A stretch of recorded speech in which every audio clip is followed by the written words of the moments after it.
Welcome everyone to the Bran'sTech podcast. We're excited to have you on today's 5th season episode.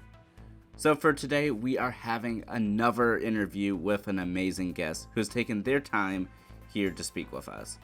Without further ado, this episode will begin in just one moment after these sponsored messages, so please stay tuned.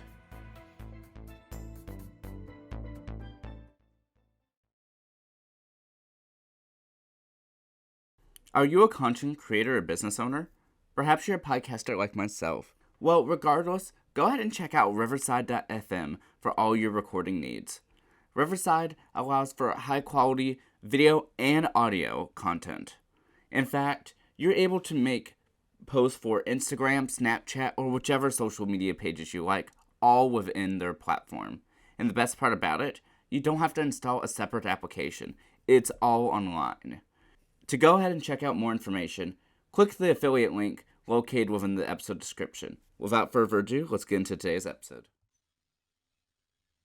Hello everyone, this is Brandon K. Hedgepeth, a lifelong learner, communicator, and your friend here again with another podcast interview here today on the Bran'sTech podcast. I'm so glad to speak with you all. So let me go ahead and introduce today's interview guest. So my guest here today is an immigrant from Honduras. He is very passionate in learning all about the world around him, and he's also an advocate for the communities around him. Please welcome my guest today, Sergio Romero. Thank you so much for being here. Hey everyone, it's a great pleasure to be here for sure. Well, I'm glad to hear it. And so I did want to go ahead and start off by asking, how are you doing today, Sergio? Doing really well. The sun is shining. Internet's good, so we're all good. Yeah, that is really great to hear. It's always nice when the internet is working well. We rely on it so much, especially for all of the stuff that you do. I'll let you get into that a little bit later, but yeah, that's always a very good part of our everyday now. But I did want to go ahead and allow an opportunity for you to go ahead and introduce yourself for those who may not be aware of you just yet. Yeah, no, definitely. So again, my name is Sergio. I'm a junior at Christopher Newport University. I love doing a lot of different things, that being learning new things about tech, doing new sports, learning new sides of like economics, investments, advocacy for communities, different ways I can do community service. So I'm just a big brain who just loves to do different things and learn. Well, that is really great to hear, and I'm so glad that you are very passionate in everything that you're doing. And so I'm actually going to go ahead and, for my first question, start off from the very beginning. So what really got you interested in everything that you were doing right now, especially like you said, with the technology and the finance and everything that you do? Yeah, no, definitely. I would say it comes from like my childhood. I was raised very low income, and from a kid, I always try to find something to lead to a way out of poverty. And that kind of led me into learning new things about tech, finance, and I never wanted to be have an individual focus where it was like me, learning for the benefit of me. It was more, I'm learning this so I can help myself and my family, and then teach others and prepare others to, learn things that our education system isn't teaching, and, to better further our communities so they can also end their cycles of poverty. So they have the knowledge and to be prepared for the world.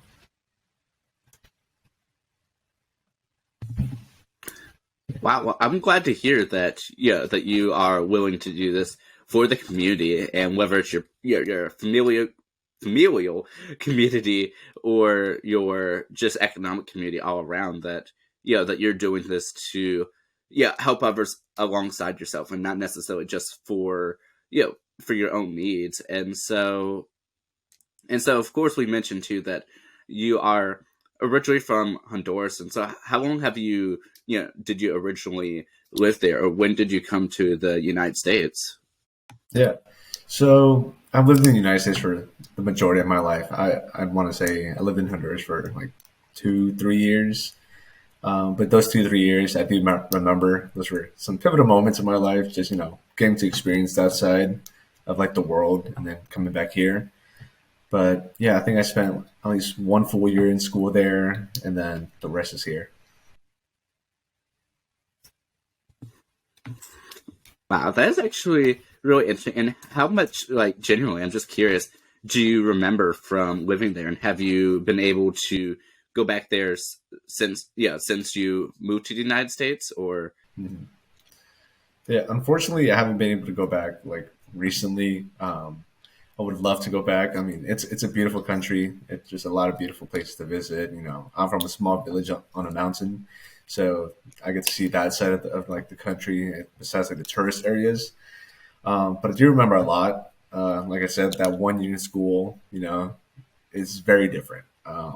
We have our typical schools here: one classroom, one teacher, the students. Over there is one teacher, two different grades split up in a little room, like not even bigger than my own room here. And then we would cook our own lunches.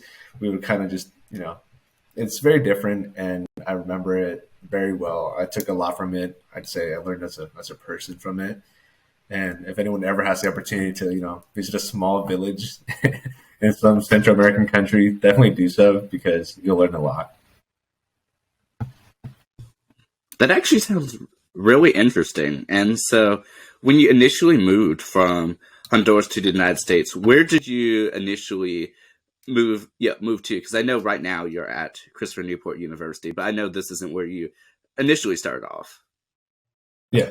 So I've kind of been all over the place. I mean, where we met was, I think, middle school. And that's where I used to live in downtown Newport News, but I've also lived in Miami. I spent 4 years in Houston, Texas. That's where I spent most of my time in high school. And that's where my current family lives. Um, yeah, those are the two main spots. We've traveled here and there, driving, but yeah, my current family's in Texas. Wow. And so, do you get a chance to visit your family all too often, or is it just on a sporadic basis, if ever? Mhm. Yeah, it's more sporadic. It depends on the break. Like I visited right after school ended because I had some time between school ending and my internship starting. And I'm hoping to go visit in December. Usually when there's like a good amount of breaks, I try to go visit. Well, that's good to hear that you're at least able to visit, because as I know we were just mentioning just a minute or two ago, is that yeah, that you've definitely focused a lot on on your family and being able to yeah to grow to your potential to be able to better help your community and your family. And so I was just curious as to how often you really get to speak with them and see them. I definitely talk to my family every day. And even with my close community friends here, I talk. I try to at least send a message like, "Hey, checking up on you. How are you doing?" Mostly every day. I'm not perfect, so I'll forget here and there, but I usually try to say, very communicative with people, especially those who have impacted or have impacted me. Just creating that bond or network to make, ensure that they're okay, things are going well, which I think is very like important when it comes to like our new age of technology. A lot of us are very focused on what we see on Instagram or Twitter. That's not always the case. So getting to make sure people are good behind this not facade but a curtain they're showing through social media is important. Yeah, I definitely fully agree with that. And yeah, and here on the podcast, like I've spoken about that so many times too. It's just a lot of times you really don't know how people are doing online. And it's really hard to tell sometimes too, because it's not necessarily the same as face to face communication. And there's even different types. Like you have the true face to face, we're right next to each other, and then you have here where we're on a virtual meeting where we still are able to communicate and in a mostly traditional manner, but just through a digital medium. And so yeah, it really is great to be able to truly see how people are doing. That's why I do my best in the beginning of everything I do, at least for the past few years, to ask, how are you doing? Because a lot of times people don't take that time to truly ask those simple questions. Yeah, no, definitely. It's very important too, just because it shows you care at the end of the day. So Yeah, it definitely does. And so I know, even though that you have done a lot with finance and everything, you are also really into technology as well. And so when you decide to go to well, actually, let me start off by saying, what really made you interested in going to Christopher Newport University out of curiosity? yeah, so I think you'll remember this too. You know, middle school, going on field trips to go visit CNU, look around campus. You know, and as an immigrant kid, that really amazes me. And I was like, wow, you know, my mom didn't go to college. I don't know my dad, so I guess he didn't go to college either. Um, it was a very surreal moment as a kid. I was like, you know, one day, wherever life leads me, I'm going to come back here and finish my education. And, you know, I'm a man of my word. So, you know, even through high school in Texas, there's a lot of great schools in Texas, but I had to come back here. I'm glad to hear that you were able to make CEU your second home. And have you been enjoying it thus far? Most definitely. You know, we can go on later to the podcast about things I do at CNU, but it has been one of a kind. You know, my experience alone has been surreal, and I wouldn't trade it for anything. Well, that is awesome. I'm so glad to be able to hear that. And so going to the question I attempted to ask a minute ago before I decided to cut myself off was so, yeah, right now, are you able to actually tell us a little bit about your major and what you're studying right now? Yeah. So, funny story. I just changed majors for like the third time, and my minor. I am now an economics major with a minor in computer science. I decided to go with economics because I was previously a finance major. After my internship ended, I realized, man, I'm not going to use finance ever in this job, and which is, you know, I guess a lot of people's case. I mean, my manager, she's a bio major, but now she's doing contract management. So it's like, but economics, I believe, is very pivotal in our society, and just I want to learn more about it. And I think by learning more about it, I get to understand more about the circumstances in our communities, how they've come to this point, how they develop. And I guess since I'm learning more of the theory and society side of things, not the math based, I get that better insight. And then, you know, minoring in computer science, I just think computer science is a very great asset and skill to have. Yeah, that makes perfect sense. And so since you mentioned you just changed both of them, was the computer science a new addition, or was that previously already a part of your minor? No, that's actually new. Like I have to take some first year computer science classes, but I'll be on track. Wow, that is actually, I mean, really cool to hear that you're able to sort of vary like all the different stuff that you're doing, and I mean that all sounds pretty cool. And I like how you said that for your major and for your minor, you actually want something that truly matters that you're going to be able to use, and not just oh yeah, I'm majoring this in school, but I'm like never going to use this again. You want to make sure that you're able to apply this into your life and be able to use it to help others and help your own journey as well. Yeah, definitely. And it goes back to, you know, from a kid. I'm not like I do have an ego, but I try not to make it just about myself. I'm not self-centered. I'd never try to be. So when I get the opportunity to, you know, think outside of myself, I try to take it. And I take that situation and mold it to something better for everyone, not just myself. Well, I'm glad to really hear that. And so going a little bit, more into some of the stuff that you do. I know you just briefly mentioned that you just ended your internship, I believe. So are you able to tell us a little bit about your internship and how you got into it? Sounds really cool from what I already know, but I'm interested in hearing your insight. Yeah, definitely. So I'll start from the beginning when I was applying to internships. I want to say back in November, I applied to a finance position at General Motors. I got the position, and fast forward to like the spring, I get told I'm behind a class, so I have to take an accounting class over the summer. And then I tell the recruiter, I'm like, hey, just found out I have to take a summer class. I hope this doesn't intervene with anything. She's like, oh, it does intervene. We have to let you go from this position. So I'm like, all right, that's fine. I can't really change it. And then I'm just looking. This is late spring, and I'm like, I don't think I'm gonna get an internship. Like all the things I failed, and I see on LinkedIn a position for sales, and I'm like, okay, sales. I've never, I used to work a sales job, selling ice cream, but never really did it on like a high scale when it comes to like tech. So I apply. It's the Lenovo Laser Program. That stands for Lenovo Accelerated Sales Rotation Program, and that's targeted to junior, senior students looking to get into tech sales. But you do a whole rotational program in almost every department in sales. So I had friends working in the marketing side, the supply chain, computer science side. I was in the contract management side for the public sector. So my boss kind of worked with, if a sales agent from Lenovo was doing a contract with a K through 12 school, to provide monitors, to provide PCs. She'd be that middle person for the contract, reading through it, ensuring that everything's going well. And there's different terms like an IFB, interest for bid, where Lenovo and the contact point would kind of just interact and kind of decide, what's a good price, what's a good, supply amount.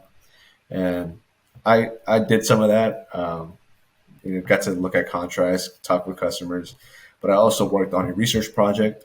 That research project I can't really talk too much about because that's more internal information. But I will say it was a cyber security and cyber insurance project that I got to do. I talked with a lot of people. I even talked to, I would say, probably the most intelligent person when it comes to cyber insurance in the world, maybe. He's based out in Germany, and I'm blanking on his name, which is terrible. But shout out to him. He was a great resource when it came to this project, and he actually taught me a lot. So, yeah. And it just ended this Friday, and I did get an offer to come back next summer. So I'm really hopeful for that, and hoping to do something new next summer with that. Oh, that is really cool, and I like that it's able to intersect both the finance stuff that you like, but also with the technology stuff as well. Because it is that one of the in terms of me thinking of computer companies, technology companies, Lenovo is definitely up there, and the ones that I would think about. And for me, as somewhat of a person who's very fascinated by history and research, I definitely have a great fascination for that. So that's really cool that you were able to experience that. And so with you saying that ended last week, I guess that would be, for those of you listening in the future, this would be July 2022. So I know this will be released a little bit after that, but I definitely did want to at least point that out as a time of reference for future note. But what are some of the things I guess you really learned from this in terms of applicable skills that you're able to use in the future? Mm-hmm. So this I would like to give some context to it. This was a fully remote position. I was never in the office, which for some people that's great, for others it isn't. I personally love the remote aspect. Commuting, being in the office, interacting with people, I would get stressed. But the lessons I learned through this was definitely treat this as if you were going into the office. Have a routine prepared. When you do get an internship or a job, treat it well and respect it, and it'll respect you back. Don't wake up 30 minutes before it. Type of thing. Be ready. And also learn that through the remote aspect, communication is very key. Because you're not in person. I can't just hop over to someone's office and be like, hey, this and that. But, because I'd have to call them over Teams or text them, and people won't always, respond quickly because they're in a meeting or something to that extent. And as well, don't be afraid to ask questions, especially through an internship or, an entry-level job. it's going to be scary just because it's a whole new world, but everyone has been in your shoes. You know, someone else has had that question. So take that leap of faith. Don't be scared of the question. Things will be all right. And be vulnerable. Vulnerability is good. It's okay to an extent, you know, but don't be afraid. Again, ask questions or take initiative. You know, people love to see initiative to take a step in a different direction. You know, if a company is doing a project and they've had it a certain method the whole time, and if you see a convenient way to do it, go for it. Take that step. They want you to definitely, you know, bring up different sides to their perspectives, because that at the end of the day, that's how companies further themselves. And you can even take that to a more personal level. You know, having friends or a relationship where, you know, they can give you a different perspective of things you're doing. That's important. Yeah, I definitely really like, yeah, I mean, what you took away from that. And I guess first to touch on what you're saying about remote work too is if I recall correctly, you actually prefer remote work over in-person work, if I remember correctly. Yeah.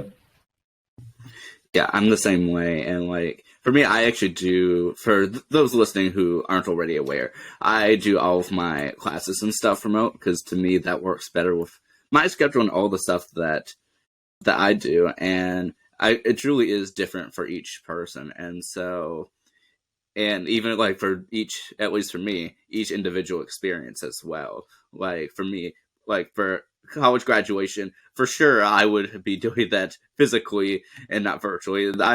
I definitely want to be there, take as many pictures as I want, but well, I guess when you're graduating you can. But I want other people to take as many pictures as they want of that ceremony. But I guess going back to the workplace though, like most of my positions are either like remote or helping to make other people's online experience better. And I just now realized like a few weeks ago that was actually a common trend, I guess, among all the positions I've had. But overall, it truly is different for so many people. And even like through the internship I recently completed, yeah, well, I guess by the time you're listening, recently completed, but you know, when people aren't in the same location as you, like you said, you can't just pop into the other person's office. You have to, yeah, communicate and keep everyone up to date as to what you're doing, but then also like knowing and understanding what you need to get your work done, and then being able to communicate that in a timely and efficient manner. And so, and definitely that sort of communication is a little bit different than the in-person communication. Like, wouldn't you say, I guess, virtual communication, at least in my instance anyways, tends to be a little bit more formal as opposed to just the, yeah, go around someone's office and knock on their door and ask them, yeah, hey, quick question.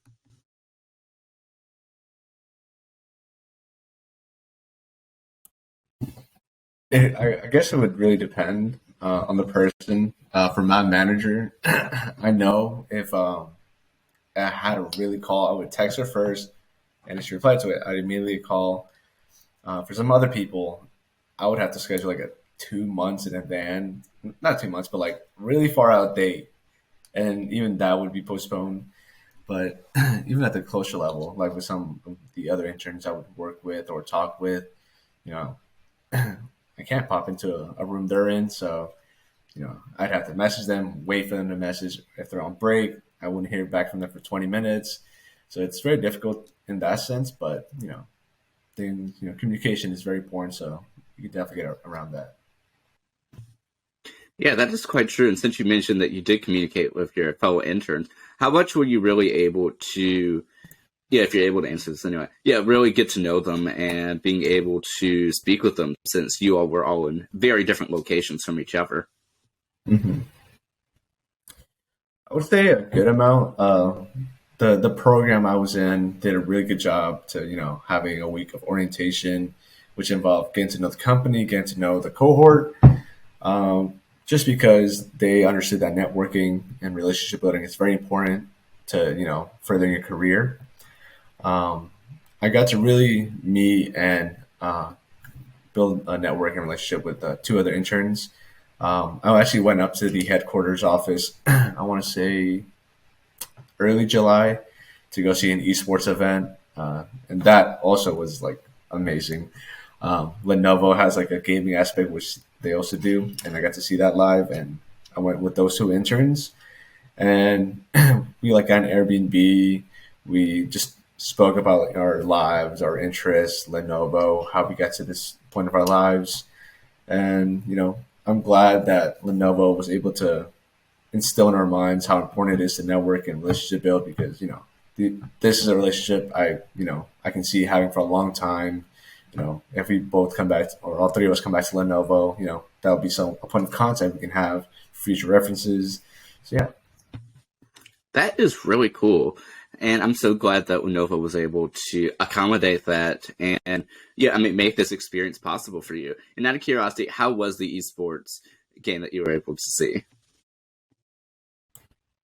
Yeah, so the esports event was the Apex Legends World Championship, and Lenovo, their Legion products, just like their monitors, PCs, they provided all that, and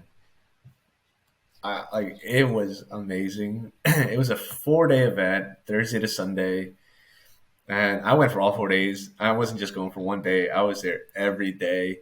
Um, it was surreal. I knew some teams, but not every team because it was very much international. You had teams from Thailand, different parts of Europe, Central America, South America, which was really cool. And getting to see that was amazing. But the final day, Sunday, oh my gosh, you'd be surprised. I guess a lot of people would be surprised how big esports is. I don't know who's been at the PNC Arena, but it's basically like the Hampton Coliseum. And imagine the Hampton Coliseum split in half and then just full. There was a lot of people. We were in like shoulder to shoulder, and it was amazing getting to see the team win at the end of the day and experiencing it because esports is a vastly growing industry, and getting to see like one of the first or second big esports events was really cool. That is just exciting to be able to hear that. And so I did want to definitely allow some time, though, since I know you want to speak a little bit about, general finance, business information, as well as some of your interest in technological advancements. And so for you, what are some of the, I guess, big or even small for that matter, technological advancements that you are excited for right now in 2022? So one of the biggest tech advancements I'd love to see and I'm excited for is virtual reality. I own a VR. When I first got it, I was like a little kid opening up a Christmas present just because it's such a new technology. I don't need any cameras, wires. And for some games, I don't need Wi Fi. So to just pop it on, play a game, it's very cool. And it's definitely a next step into gaming and into our lives. I know I tried it out one day just to kind of just see what it was. I put on my VR, hooked up my laptop to it, and I basically had my own virtual office space. Instead of my one monitor, I had like four. And the resolution wasn't perfect or anything of what I wanted to be, but it's still new. And the fact that I got to do it with a product that's so new and fresh was very cool. And I even think like towards the end of this year, going on to the next year, there will be more updates. Probably even a new headset, and it's just like it's scary to think about how real things could get in virtual reality. Talks about the metaverse, cryptocurrency, all those kinds of intertwine, and we can go into that. But yeah, VR definitely has to be one of my my number one spot. And Lenovo even works with VR or like their own product or version of VR to educate people. So I think they have a K through 12 program that kind of involves VR. That it's like a virtual classroom, and I guess it was highlighted or promoted during COVID, where schools can supply students because they had a contract with Lenovo, and send out VR to students like they would send out a laptop or something, and they could have their classrooms virtually. That's pretty cool. Actually is really cool.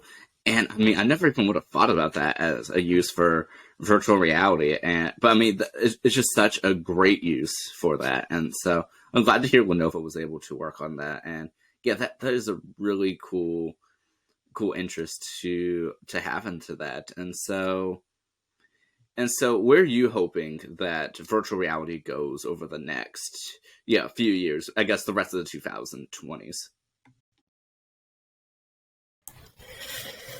I mean, in reality, I'd hope it's it would be, it doesn't replace, but it's a competitor against PlayStations or Xboxes.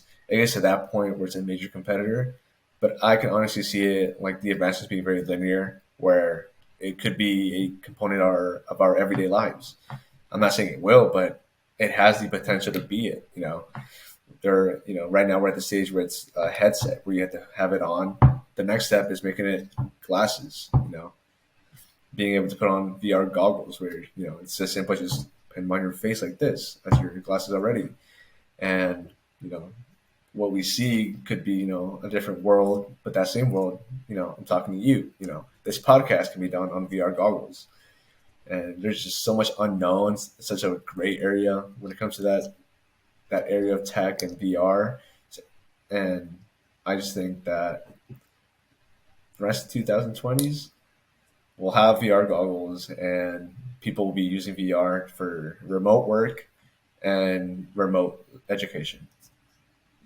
Yeah, I honestly can't wait to see that. And especially, like, I know Google back, has it been, I don't know if it's been a decade yet, but it's definitely been a long time since they came up with their Google Glass and everything, for their online, I mean, for their wearable experience. I know that particular initiative didn't necessarily last in the best of circumstances, but I know it definitely was an interesting initiative, and I'm still waiting to see the results of Microsoft's HoloLens. I know right now they have it for business and everything primarily, but I do still hope to see where they're going with that for their augmented reality.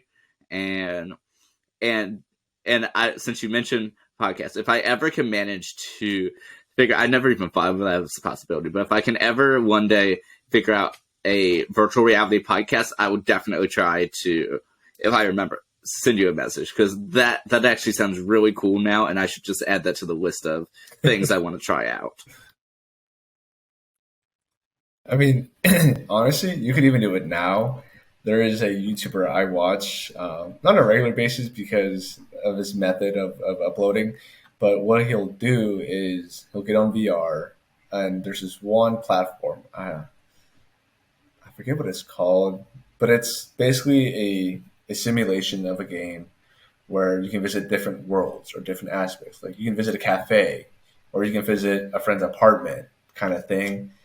And he'll go around, visiting different worlds and talking to people, and he'll end up just having like a conversation with them. And he'll ask them, "Hey, I'm recording this for a YouTube video. Would it be all right if I ask you a few questions? And, tell me a little bit about yourself."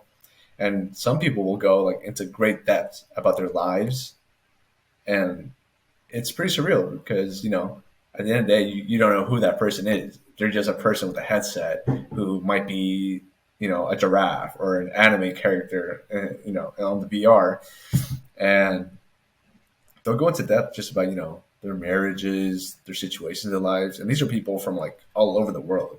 The person he's talking to could be from Europe, could be from Australia, and they'll just have like very fluid conversations, and it's like that's pretty cool. And if you ever want to have a virtual reality podcast, sign me up. Honestly, just sounds so cool. And I mean, it just truly helps bring up, though, some stuff I love about podcasting. I mean, being able to hear so many different people's journeys, and for so many people, there's just such a wide variety of people. And even for people where, like, I've had maybe like one or two, I haven't had too many where people like I truly like know a lot about them. And then there's some people where I've known them, but like I've never gotten a chance to speak with them before. Well, actually, sort of like for us, but being able to have people on the platform and hear their stories and everything, it's just, I don't know, it's really hard to describe like the feeling that you get from that, because it's just so enlightening to really be able to have these conversations and being able to see other people's thoughts and perspectives and ideals. And it's just really interesting to and intriguing to be able to hear these stories. So I'm always very thankful for everyone who's wanted to come on the platform, everyone who has been on and wants to come on, and everything. Like, I'm so glad to be able to be here to speak with you right now, Sergio. So yeah, it's all just so great to have this experience. So even though we still have a little bit, I did at least want to thank you once again for being here. Like I said, I know we're still conversing, but still. Yeah. No, definitely, and I appreciate the opportunity. I'm glad. And so I guess switching over a little bit to the finance side. So for people who aren't really aware of finance, and now for your new one, economics. So what are some of the things that that you think people should be aware of in terms of of the whole finance sector, and then if you have anything for economics that as well, because I definitely know that you mentioned you wanted to speak a little bit about that while you're here. Yeah, so finance, it's very broad, and there's a very, I don't want to say a very negative connotation when it comes to the finance world and investments, but there kind of is. Um, I think my biggest takeaway up until this far is financial literacy is quite important. If you go from having a minimum wage job to having a pretty higher up paying job, going into six figures or a little bit under, and you still have that mindset of having minimum wage, it'll be a surreal moment. Everyone loves it. It's a great thing, when you get that step up. But having the knowledge and understanding of how money works and how you can treat it is critical. I mean, a big majority of our country lives paycheck to paycheck, and I'm not going to say it's their fault. I'll say the education system is at fault for not, teaching society, teaching our communities how to treat it, how to manage it, how credit works. What is interest? What is an APR? These are things that are not taught, and if you're not taught them, they're in some lengthy contract that's about 25 pages long. And I think having resources and people to reach out to for tips, to get a better understanding of it, it's very important. And and if you're in a low income community and you don't have a resource, you're gonna have to pay someone to teach you about this. And as a society that advocates for capitalism and betterment, economically wise, we don't have the resources entirely to help us understand it and further our development in it. And I think it's important to read on finance, and if not read, take a course. I mean, myself, I am I'm founding a nonprofit at CNU that will teach students, middle school and high school students, on investments. I know when I was in high school, I didn't know what investment was, and I can tell people now, if you invest now, in college or wherever you're at in life, it'll help you in the long run. The markets are made in a certain way where it can be scary, but investing into an ETF, the S&P 500, a lot of people don't know what that is, but a quick Google search will open a whole rabbit hole of information into investments, and investing will definitely lead or help you retire when you want to retire in the future. And that kind of just ties back to a lot of things economics, Social Security, people rely on that, but that won't always be there. I'd say some people say it's going to run out in the future, but having investments set up to, hold you down when you're in the future, just in case an emergency, or, it's just time when you're at that age where you're going to retire, having those investments ready is important. And finance alone, I'd say, has a lot of improvement to do, especially culture-wise. And I think culture is a big component on why things are relevant. Finance has a lot of stepping up to do. coming as a student who was learning finance, it's a very it's targeted to a very specific group of people, and it's not diverse. But when it comes diverse, I think you will see a lot of betterment and a lot of communities and a lot of people's lives, just because finance has to do with every aspect of our lives. People will say money doesn't make things better or like bring happiness, but it definitely improves aspects of lives for sure. And yeah, that's pretty much a summary of what I think of finance. That's actually a lot of really great. First of all, thank you for that. But that's actually a lot of great points that you have. I mean, that you brought up for that, and so yeah. And I like one of the parts that you said towards the end of that. While money, a lot of people say money can't necessarily solve or fix problems per se, but they certainly can help out to a certain extent, which definitely is, I think, something very powerful that you said. I mean, only because, I mean, it's true. I mean, because it's not like you can necessarily just like throw money at anything and oh yeah, it's better. But a lot of times you do need those monetary resources to be able to help. I mean, even if it's just to a limited or gradual extent. And so, but certainly there still, of course, has to be a lot of work to be done. And I'm curious as to your, the current nonprofit that you mentioned you're working on at over there at CNU. And so, has it already launched, or are you currently in the process of launching, or how is that process going for you, like the current status of it? Yeah. So in the spring of this past semester, 2022, I had the idea of starting it, and I kind of just got a group together. I was like, "Hey, this is my idea. If you guys want to run with it, I'd appreciate all the help I can get." And luckily, I have 4 people on my team, excluding me, working on in-person education, curriculum development, research, and social media. And having a team is important in any case, I'd say. But my idea, I pitched it to the community engagement office, and they loved the idea. And the reason I kind of pitched it to them first was because the community engagement office works with every nonprofit that every student at CNU works with or volunteers with. So I thought that'd be a great, just opportunity I can give to them and hear their opinions.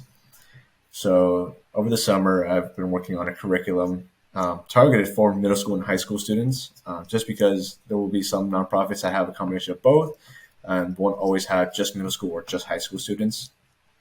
So I've been working on a curriculum for that, and hopefully in the fall, we will certify it through CNU, have a sponsor, and hopefully by either late fall, early spring, we will roll out, go to different nonprofits or different classrooms, or have students come to CNU, and we'll hold an office and have like a quick hour, like a lesson, teach them about how debt works, how credit works, why do we need credit, what's an investment, quick things like that the school, where they go to school with probably won't teach them.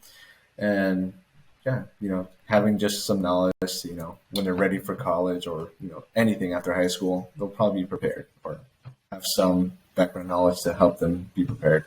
Well, that is really cool. And I definitely wish you all the best, as well as your team as well with that. And it really sounds like some great things are happening over there at Christopher Newport University with all of the initiatives that you are a part of. And so as we're gradually beginning to wrap this up, I'm actually curious, what are some other stuff that you are involved in at Christopher Newport, since I still have opportunity to speak with you?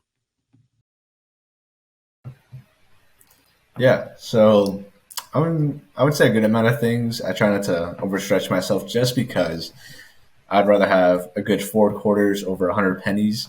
That's something my orientation leader taught me, which, shout out to him. I'm in the Latino Student Association. That's just a small organization of Latino, Latina, and different Hispanic, which very diverse organization at CNU. I'm a part of that. I'm the Chief Investment Officer for the Investment Club at CNU. We hold around 700,000 AUM, assets under management. Let's see, I'm also a Bonner Service Scholar. That is a scholarship program for students who do community service. And it's not that simple. We do around 250 service hours a year. And we also do weekly meetings where we talk about situations going on in our world or in local communities. I remember when the it was Ukraine situation. We held a clothes drive, and that was like quick. There's a local nonprofit at Newport News that brings in refugees and works with them to start a life here. And what CNU and the Bonner Service Scholars did was we immediately started a clothes drive, because these people were coming with little to nothing, and that was just like we had a week to prepare. So the Bonner Service Scholars are also very helpful as a resource for different initiatives on campus, and we also just hold different meetings to talk about situations or learn about different perspectives, which is really cool. So big shout out to that program and Vanessa Buellman if she ever sees this.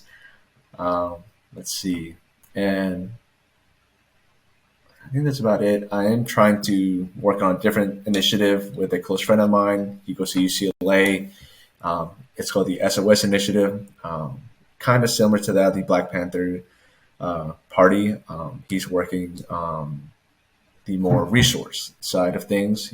He goes out to Skid Row and provides meals, books, clothing for people, medicine. So he'll have like a big fundraiser for a month, and then that following week or two, he'll prepare like bins of food, trays of rice, packets of waters just to give out to people, which is really great. So one thing I want to do with that is do the more advocacy side, the more holding a rally or a protest or a lecture for people to understand things on why situations are occurring. I can take capitalism for one. Capitalism, it's very instilled in our minds to think of it as a perfect situation to have. We can go back into history and talk about different systems, but I think that capitalism it's good to an extent, but the negative side is not talked about enough. The exploitation of the middle class, of the lower class people, I think that isn't talked about enough. So having the opportunity to start speaking on that and getting to have a voice and lead others and educate people on things that they might not have known or do know, but get to see a different perspective is important. And I think regardless of what people believe, it can be left, right, center, anything. It is important to understand the other side and get to see the perspective and learn about that. So I hope that this next initiative will get to do that and reach out to people. Well, I'm really glad to hear that for a lot of the stuff that you do, and actually for pretty much everything that you do for that matter, that you do it for the community. And that's something I truly admire, that you are so devoted to your community, to your family, and to everyone around you. And so, like I said, as we're now wrapping up, I did want to thank you so much for coming on, enlightening us about everything that you're doing and everything that you're interested in. And I still know that, of course, there's always a lot more story to tell, but thank you so much for at least allowing us the opportunity to hear this much. And yeah, please definitely keep in touch. And yeah, I'm just so glad that you were able to come on and speak with us. Yeah, no, definitely. And like I said, this is a great opportunity. And I'm thankful to be on this platform, and I'm happy to ever come back or talk about different issues. Oh yeah, I would definitely, keep you in touch with everything. And so as we're wrapping up, though, I did want to, first of all, ask if you have any platforms where anyone's able to continue hearing your story and follow you online. I at least did want to provide you that opportunity. If not, that's quite all right as well. I at least did want to provide you that opportunity. Yeah, I'm mainly on Instagram. My handles are it's Romero period X. If not, I might be the only Sergio around. But yeah, and I think I'll be on like on your page or something. I'll pop up on there when this episode releases. But yeah, definitely look out. I have a lot of things planned, and yeah, I hope that you get to hear more about me. We talked about almost everything about me, from beginning to now. So I guess this conversation gave the viewers, yourself, some good context on who I am. And if I do come back for another episode, they'll have that information and can make connections to further conversations. Cool. And so as before I let you go, I did want to go ahead and ask you this last question. So, what is one piece of advice, life lesson, or inspirational quote that you would give to anyone who is here watching or listening to today's episode? Okay. That's a good one. I like this one. I would say be free, let go. I have been through a lot. I've seen a lot. I've heard of people's stories. There is a bright side at the end of the day. Things are very when things go bad, we have this perception of it being our whole lives, but it's this small in reality of our entire lives. To an extent, there are different scenarios, but in most cases, they are a small portion of our lives. Let go, be free, be stress free. Stress will come. We will work hard, but also remember to party harder. Because if you don't, what are we here for? Enjoy everything about life. Enjoy what life gives you. Try new things. And there's more than one sentence, but try different things. Honestly, you don't know what is out there. You might not know what you don't like or do like. So just try new things. It's very fun. It can be scary, but again, that leap of faith, things will be all right. One of the best reflections I've heard in a little bit. And thank you so much, Sergio, for everything that you've been able to let us know about during this interview. And I truly wish you all the best. And like I said before, definitely keep in touch. And I look forward to speaking with you the next time we have a chance to chat. Of course, man. I really appreciate it, and you're doing great things. For those of you watching or listening, thank you so much for tuning in. I greatly appreciate it. And I'll catch you on the next one. Have a wonderful day, everyone. Stay safe, stay well, and enjoy the rest of your day. Take care.